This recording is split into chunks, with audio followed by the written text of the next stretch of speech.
est-ce qu'on peut parler de ce sujet? Même si c'est Bon, bizarre après, c'est quand un tout même. petit sujet, hein. Bah, en fait, c'est bizarre parce que voilà, on parlait des Oscars là tout à l'heure. C'est bizarre ce qui s'est passé autour de ça. Parce que moi, je lis cette news. Je lis cette news en mode, tu sais, pour la première fois sur Disney+, de la nuit du 2 au 3 mars prochain, en française, la cérémonie des Oscars 2025 sera commentée cette année par la cinéaste Lena Situation. Donc moi, je lis ça. Je me dis, ok. Alors, il se trouve que la news vient du coup d'un site de news qui s'appelle Satellifact. Il se trouve du coup qu'il y a eu un démenti de la part de Lena Situation. Voyons voir ce démenti. Oui, mais Et- surtout que elle a supprimé genre quelques heures après l'avoir démenti, donc... En fait, elle l'a supprimé vraiment, je crois qu'il y a même quelques minutes. C'est-à-dire que, en fait, elle a publié une réponse à ce tweet-là qui dit L'info est fausse. l'info est fausse. Quelqu'un lui répondait heureusement que c'est pas parce que c'est totalement honteux. Et la personne dit t'inquiète ma vie, j'y serai mais pour un autre job. Mais elle a supprimé son premier tweet. Moi, je trouve ça pas clair. Je pense que Bah c'est pas clair, et du coup c'était dans un vague, tu sais pas quoi penser de l'histoire, quoi. voilà, c'est ça. Déjà, mais du coup, bon, on va assumer pendant les quelques prochaines minutes, parce que j'ai envie d'en faire des TikTok et des VOD, Ah oui, d'accord. que ça sera Lena Situation. Déjà, bon, moi j'ai envie de dire, je m'en fous que ça soit Lena Situation, parce que je trouve que de toute manière, les Oscars, si on est un peu honnête 2 minutes, c'est quand même une cérémonie, beaucoup de paillettes. César. Les Oscars. Ah, pardon. Oui, les Oscars. C'est quand même une cérémonie avec beaucoup de paillettes et où, en soi, ça ne demande pas non plus d'avoir vu 500 films sortis dans l'année. Tu vois les 10 films qui sont globalement nommés, tu prends ça pendant une petite semaine, c'est bon, quoi. Et globalement, je suis en mode, de toute manière, s'il y a quelqu'un qui est sur place, qui est un peu rigolo, qui fait un peu des petites blagues, etc., qui est contrebalancé par quelqu'un qui est sérieuse, tu vois. Il se trouve que la news était accompagnée aussi de l'annonce que ça serait Sophie Soulignac, donc qui du coup est la rédac chef de l'émission Beau Geste sur France 2, qui également commenterait la cérémonie. Donc ça là-dessus, moi je me dis, bon bah écoutez, pourquoi pas? Si en fait tu as un penchant un petit peu rigolo, il y avait déjà eu ça une année avec notamment c'était bah, du coup les deux qui présentent les Oscars sur Canal+, Canal+, Oscar présentateurs, j'ai oublié leur nom, et qui sont aussi les présentateurs de Cannes, donc du coup Didier Alouche et tac je regarde vite fait. Du coup, Didier Alouche et l'autre dont j'ai oublié le nom, qui sont du coup des présentateurs, c'est très sérieux, pas très très drôle, et voilà. Et une année, il y avait Jérôme Commandeur qui s'était ramené, et là d'un coup, c'était ultra drôle, quoi. Un bokeh Tsukomi, tout à fait, tout à fait, tout à fait. Et du coup, là-dessus, à apporter un peu de légèreté, je me dis bon, pourquoi pas. Néanmoins, visiblement, c'est pas l'avis de tout le monde, parce que moi, j'ai vu beaucoup de tweets de gens qui sont là en mode elle ne mérite pas de présenter cette cérémonie, elle ne mérite pas de présenter les Oscars, etc. Alors quand bien même, je veux dire, encore une fois, elle va commenter une cérémonie qui est très vaine, qui est full paillettes, qui est full en mode juste, bon ben, je vais... Oui, bon, après, en fait, il y a ce côté où la meuf... bon, après, déjà, il y a une présomption de la meuf qui connaît rien au cinéma, ça t'en sert, on sait Bien pas, sûr, faut voir. c'est ça le truc. Mais admettons qu'elle commente que les... Enfin, c'est surtout ça qui est critiqué, c'est vraiment... Bon, qu'est-ce qui est fou là, elle parle pas de cinéma, elle est pas dans le milieu... Enfin, elle est pas dans le milieu cinéma. Dans le de création de cinéma. Donc, qu'est-ce qui est fou là, c'est ça qui est critiqué en vrai, même si je pense que c'est surtout Lena... Ils auraient mis une random journaliste qui pas dans le cinéma, ils auraient pas parlé les gens. Mais Oui, bon, c'est ça. Vrai, c'est une influenceuse. Oui. Mais donc elle une est connue, influenceuse donc qui ça s'en fait prend déjà réagir. de toute manière plein la gueule, quoi. Voilà. Et de toute manière, c'est comme dit Wilmo, elle va avoir des fiches, etc. Bon, c'est bon. Oui, voilà, Mais, c'est son taf, c'est d'avoir les fiches. Elle va être épaulée par une autre personne, ça va faire les bails. Après, voilà, moi je m'en fous aussi. C'est juste que bon, si c'est pour enfin, c'est tout ce qui est nul dans les cérémonies. C'est genre, oui, tous les tapis rouges, les entrées de stars et tout ça, ça m'a toujours ennuyé et pas intéressé. Bon, bah voilà, si Lena commente ça va pas m'intéresser non plus, mais bon. Voilà, de toute façon, ça sera pour la partie de la cérémonie la moins intéressante. Sachant que pour la première fois, ça sera disponible sur Disney+. Donc voilà, ils veulent un peu marquer le coup pour se différencier de Canal. Parce que c'est vrai que pendant un temps, c'était Canal+, qui diffusait les Oscars. Et c'était très cérémonial, très froid. quand bien même, en plus, il y avait plein de critiques à faire sur Didier Alouche et l'autre là, dont j'ai oublié le nom, je vais l'appeler comme ça, qui en fait, finalement, était pas non plus, tu vois, tu sentais pas qu'ils avaient vu tous les films, et tu sentais ce côté fiche même, je trouve. Pareil à Cannes, hein. Bon, à Cannes c'est plus légitime parce que bah, les films sont présentés là. Donc voilà. Il y en a beaucoup. Et en plus, voilà, mais aux Oscars, je veux dire, t'as 10 films à voir et c'est bon quoi. Laurent Veil, je crois que c'était Laurent Veil. Oui, il me semble que c'est lui, je vais regarder. Il me semble que c'est... Oui, voilà, Laurent Veil. Laurent Veil, donc Didier Alouche et Laurent Veil, qui présentaient du coup ces cérémonies-là. Et je veux dire, c'était déjà pas très bien, quoi. C'était déjà pas super. Et en plus, c'était pas drôle. Donc voilà. Et alors après, voilà, il y a plein de critiques à faire sur le journalisme. Ça, on en a déjà parlé quand j'avais parlé de l'affaire avec Sally et Denzel Washington. Tu t'en souviens de ça? Non. Bah, en gros, il y avait l'influenceuse Sally on lui avait proposé une interview. Ah oui, qui avait interviewé Denzel, ok, oui, c'est bon. Et ça lui avait dit, elle n'est pas légitime à faire ça, parce qu'elle n'est pas journaliste cinéma, elle n'est pas journaliste à la base, etc. Moi, je lui ai dit, mais c'est bon, tu t'as écrit 3 questions et t'y vas, quoi. C'est tout. Bah, surtout, l'interview apparemment était pas mal. Oui. Après, la question, ça se pose quand même la question des boîtes de prod et des sociétés, machin et tout, qui ne veulent, sans ne plus se débarrasser du journalisme et de tout expertise que ça peut apporter ou des enquêtes de fond que tu peux avoir, et au profit de l'influence et de purement...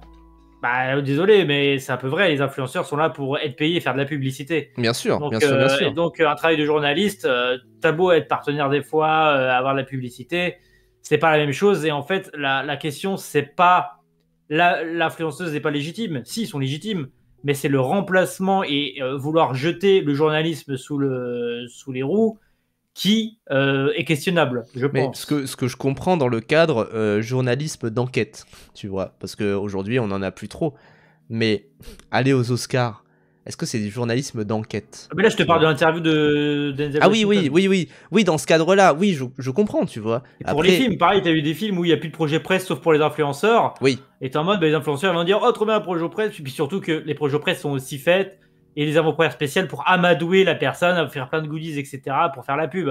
Les influenceurs, ils vont bien parler de ces choses-là, oui. Alors que les journalistes, en général, les bons, vont quand même essayer de parler du film et de remettre en rapport le réalisateur, la boîte, la société et ce genre de choses. Crime Cujo et Maxime Biaggi, quand vous avez dit dans Zen, parce que vous étiez sponsorisé, que The Flash c'est super bien.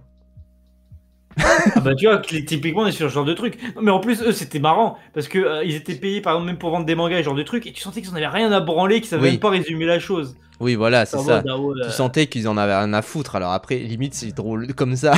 Mais oui voilà. Bah oui c'est drôle parce que bon finalement bon ils se moquent des pubs un peu, mais bon c'est ça. Voilà. Du sang sur les mains. Vous avez du sang sur les mains. C'est ça. C'est pas si nul. Moi je l'ai pas vu. Pour l'avoir vu sur un site, c'était pas terrible. Hein.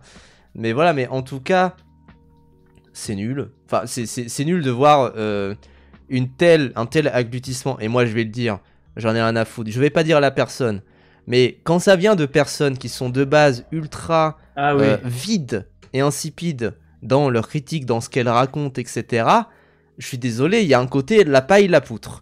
Genre vraiment, c'est-à-dire que quand vous avez des gens qui ont des commentaires ultra vides sur les choses, qui vont vous dire ah ça va être trop drôle quand Léna Situation va parler de l'étalonnage et de la colorimétrie de The Brutalist. Je ne vais pas dire de nom, je ne vais pas dire de nom. Je ne vais pas dire de nom, mais je veux dire qui est-ce que Didier Alouche et Laurent Veil étaient experts de l'étalonnage quand ils parlaient de The Brutalist? Est-ce qu'ils ont vu The Brutalist en entier déjà?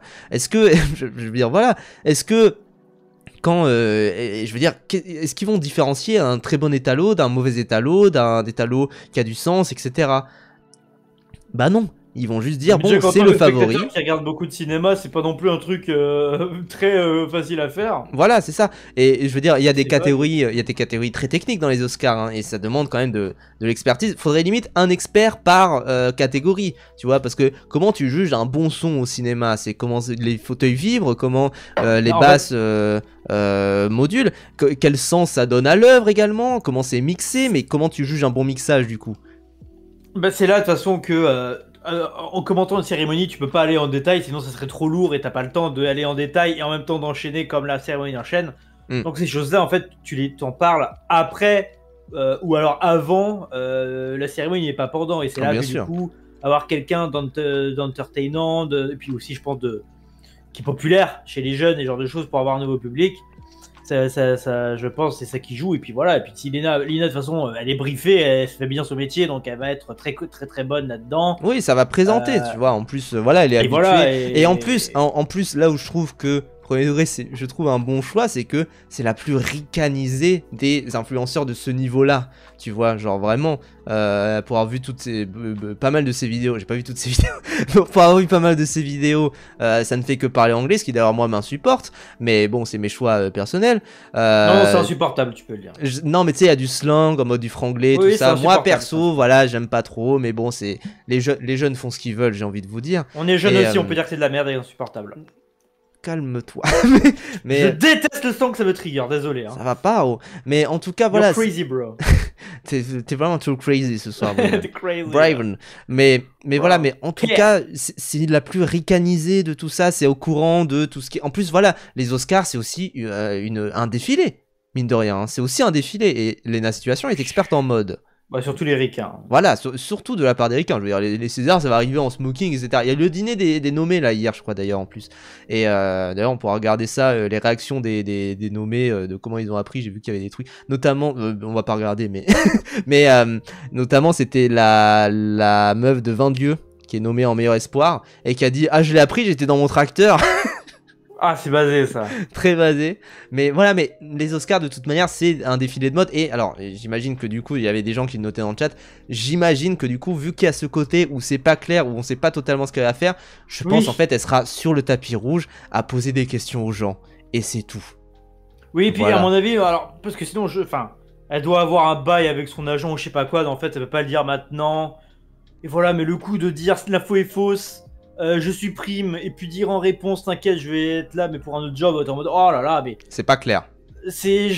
Ah, ça casse les couilles. C'est pas clair, c'est pas clair. Quand bien même, je veux dire, Satellifact, ça a l'air d'être un site assez sérieux. L'info a été reprise ailleurs sur des Yahoo Actualités, des trucs du genre, et ta gueule, hein. Non, mais ça a été parce que je recherchais ça tout à l'heure, je recherchais Lena Situation. Mais ta gueule, vraiment, Priva, il fait aucune recherche et il est là en mode Yahoo Actualité, les sources. Non, et j'ai vu des trucs genre voici des purs médias, des MSN, voilà, on peut regarder l'article de MSN. Voilà, Brivan, tu m'as cassé les couilles, on va regarder l'article de MSN. Bientôt, il sur va le citer sujet. les valeurs actuelles. Hein. Non, mais Brivan, faut savoir, il a 3 articles de Rivarol chez lui, hein, vraiment. Mais c'est vrai. Mais du coup, 3 minutes de lecture. J'espère que ton temps d'attention va subir ça, hein, vraiment. Mais ok, ouais. du coup, rien contre cette personne talentueuse, mais cette situation s'invite aux Oscars. Un journaliste influent tape du poing. De quoi déclencher un vif débat sur X. Je veux continuer la lecture. C'est Mehdi Omaïs. Oh putain, en plus lui qui dit ça, hein. C'est ça. Lui. Alors moi je le connais pas, j'ai rien contre lui, mais Bah, Paf, t'as l'air d'avoir, ça a l'air d'être ton Ops. C'est pas mon Ops. C'est juste que bon, c'est un vidéaste, enfin un journaliste cinéma, etc., créateur de contenu sur le cinéma, sur internet, qui est plat. Genre vraiment encéphalogramme plat. Ses avis sont plats. C'est tout. C'est vraiment tout. Et du coup, lui qui vient dire, parce que voilà, il a fait un tweet public, etc. D'autres, j'ai pas envie de les enfoncer. Mais lui, je suis désolé, c'est un blogueur, tu vois, c'est un blogueur à la con. Et du coup, moi je vois ça rien contre cette personne talentueuse qui a vraiment su fédérer et construire. Mais bon, il existe des journalistes de cinéma qui voient assidûment des films toute l'année et qui sont au fait de l'actualité. Il ne viendrait pas à l'esprit perso d'animer la Fashion Week ou le Vendée Globe. Bah évidemment, parce que tu connais rien. Non mais... Surtout que le Vendée Globe et le Fashion Week, c'est pas les mêmes publics qui regardent. Déjà, c'est ça le truc en fait. Les Oscars, c'est une cérémonie comme une autre. Et c'est une cérémonie où il n'y a pas besoin, tu sais, d'expertise. Mais en plus, je veux dire... il ne me viendrait pas à l'esprit. Bien sûr, on ne t'appellera jamais pour ça. J'ai envie de te dire. Oui, mais tu n'es pas. T'as pas la prestance, oui, de Lena Situation et le fait que la personne est ultra à l'aise pour présenter des trucs. C'est son métier de présenter des trucs. Oui, voilà, c'est ça le truc. En fait, c'est des Par présentations. contre, Tragolido, c'est réel. Moi, j'anime le Vendée Globe tous les jours. C'est Ah, vrai. le bateau, il. Franchement, il nage, moi j'ai des souvenirs. Alors, j'ai des souvenirs, pour ceux qui savent, du GTX Challenge animé par Mister MV et Zerator. Ça, c'était quelque chose niveau casting. Moi, je pense, Morivan, faudrait s'en inspirer pour notre cast. Si un jour on caste de manière. Petit teasing, on va caster de manière un petit peu plus professionnelle les Césars, etc. Mais les Oscars, je pense, a priori, ça se fera chez moi, tout ça. Mais il faudrait s'en inspirer. Tu vois, au niveau du casting, c'est vraiment une grosse inspiration, je trouve. Casting, Mario Kart, non, Battle Kart, Oui. Potatoes, Inoxtag, Hugo Délire Terrassi. Et Léopold, qui a été très bon aussi. Et le casting, globalement, le casting Mario Kart, Hugo Délire et Potatoes chez Squeezie, ça c'était quelque chose.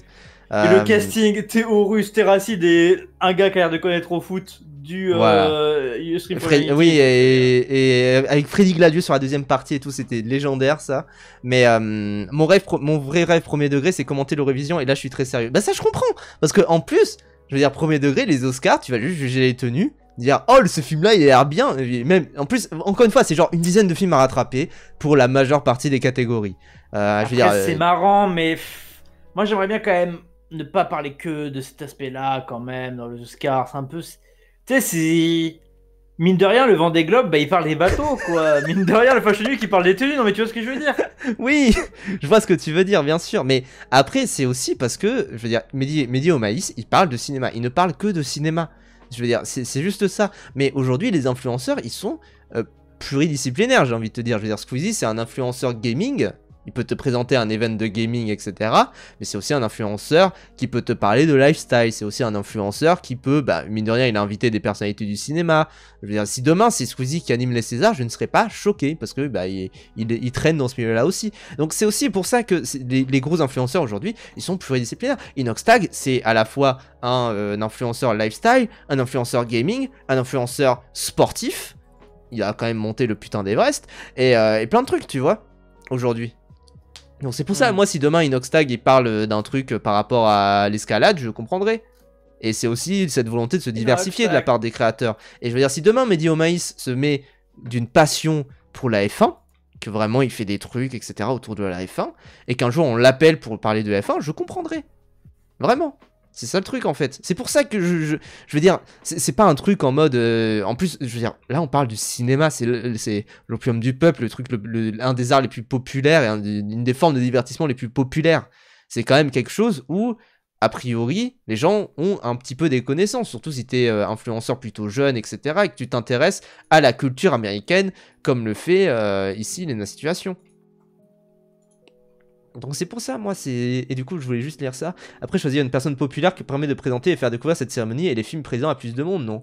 Les gens qui font une nuit blanche pour voir les Oscars sont des passionnés qui aiment le cinéma. Pas sûr que Lena, par sa simple présence, est sur un niveau public. Bon, tu vois, c'est ça. Ça, c'est méprisant, juste. Enfin, bah oui, bien sûr. Juste, surtout que là, ça sera encore plus accessible, parce qu'avant, il fallait un pass Canal, etc., qui coûte bonbon, tout ça. Et là, maintenant, c'est sur Disney+. C'est un autre public, et c'est une autre stratégie de la part de Disney. C'est tout, quoi. Bon, Lena a démenti, finalement, non. Voilà, c'était ça le tweet qu'elle avait fait de base, et finalement, elle a retiré, donc c'est ça qui est bizarre. Mais voilà, quoi. En tout cas, et en plus, voilà, aussi un pressing de la part de gens qui sont ouvertement anti-Lena Situation. On ne sait pourquoi, mais voilà. Ils vous font du direct Disney+. Apparemment, ça sera en direct, hein, vraiment. Donc voilà, c'est pour ça, moi, ça me... oui, c'est vrai. Bref. Bref 2 Bref 2 sur Disney+. Mais ça, en fait, ça me foudroie de la part de gens, tu sais, qui eux-mêmes, s'ils présentaient les Oscars, ce serait pas intéressant. À la fois pas intéressant, d'un point de vue ce que ça dit, etc. Même si c'est des gens butés de culture, etc., butés de cinéma américain, etc. Parce que aussi, ça mine de rien, c'est que aux États-Unis, l'impact des films est différent par rapport à la France. Et ça, on va le voir très rapidement, parce que moi, mon call, c'est quand même qu'au César, Emilia Pérez va avoir des prix, mais je pense qu'aux Oscars, il y a moyen qu'il ait rien. Genre vraiment, il y a moyen qu'il ait Ah Que bah dalle, là, genre là, 3-4 récompenses. je pense là pour le coup, là, c'est trop là. Bah alors, Cara Sofia Gascon est morte dans le film, meilleur film c'est mort, et Jacques Audiard c'est mort. Ça c'est, voilà, les 3 trucs c'est mort. Maintenant, je pense que c'est possible qu'il ait des petits prix, type meilleure chanson originale, des trucs du genre, enfin voilà, de meilleure musique, peut-être meilleur son, des trucs comme ça. Bon, il y a Weekend, hein. Non, parce qu'il n'y a pas de chanson originale dans Weekend. Ah ouais, c'est vrai. Zoé Saldana et Mika Mino apparemment, ce qui m'étonnerait pas, voilà, qu'il ait quelques prix. Par contre, je pense en France, il va vraiment peut-être pas mal rafler. Hein. C'est Oh non, possible. ça va rendre que sa mère. Hein. Bah, c'est possible. Je préfère le conte de Monte Cristo qu'Emilia Pérez, hein, c'est bon. Moi aussi. Je préfère l'amour ouf que Emilia Pérez, c'est mon col. Et puis moi, ça me fait chier quand même le côté prod un peu française, mais du coup, bah, c'est que un truc pas français. Je suis en mode. Oh, oui, en plus, je suis un peu pareil. Surtout, enfin voilà, on a déjà comme fait. Flo, pareil, Flo qui va gagner meilleure animation. Je suis mais c'est pas forcément, c'est pas tout français non plus. Après, je pense que ça va être Michel Hazanavicius. L'équipe est pas mal française aussi. Oui. Enfin, bref. Mais en tout cas, c'est aussi ça, c'est que. Il y a des gens, ils regardent juste les films et ils regardent juste les films. Genre, ils s'informent pas sur l'impact culturel d'un film qui est différent aux États-Unis par rapport à la France. Tu vois, il y a vraiment un truc où ça, c'est très très différent. Et ça, là-dessus, je me dis, mais quelqu'un qui arriverait serait pas intéressant. Et en plus, serait pas très entertainant, divertissant, ni très drôle. Quel est l'intérêt, tu vois? Donc quand je vois des gens comme ça en parler, ça me fait un peu... Après, bon, faut pas non plus rentrer dans la critique du t'as qu'à faire mieux si tu critiques. Ni dans la critique du Lena Situation grotesque, c'est génial, c'est le meilleur choix, etc. Moi, je trouve juste que c'était un bon choix de la part de Disney et que, en plus, encore une fois, c'est souligné par, du coup, j'ai oublié son nom, Sophie Soulignac, qui est rédac chef de Beau Geste, qui est quand même l'émission cinéma de France 2. Donc je me dis, bon, c'est quand même un choix qui est motivé et où ça allie l'utile à l'agréable, quoi. Voilà. Attention, si une meuf qui parle de cinéma, Argolido va dire que c'est une fraude. Hein. C'est vrai. Ah, alors, je suis choqué qu'il n'en ait pas parlé, d'ailleurs. J'ai vu Robot Sauvage, c'est l'an dernier où il a ses chances. Oui, il a ses chances. Ouais, c'est cette année. Enfin, oui, 2024. Il a ses chances au... D'ailleurs, c'est pas lui qui a gagné l'Annie Award du meilleur film? Je sais plus. Dans sa catégorie, si. Et bah voilà, Annie Award du meilleur film. Donc voilà. Il y a meilleure critique, c'est de proposer autre chose. Bah oui. Et nous, d'ailleurs, on proposera autre chose hein, pour vis-à-vis des Oscars. Pour finir cette critique. Mais bref, voilà, donc tout notre soutien, tout mon soutien à Lena, parce que voilà, comme d'habitude, dès que Lena Situation respire, il y a des gens pour dire que elle respire mal. Et, you go girl. You go girl. Et les rageux sont dans le rétro. Et j'espère que ça va se clarifier quand même toute cette histoire, parce que même si elle a démenti, elle a finalement supprimé son démenti. On n'y comprend rien. en vrai, mon vrai avis, c'est... Voilà. Je suis un peu comme ça aussi, mine de rien. Mais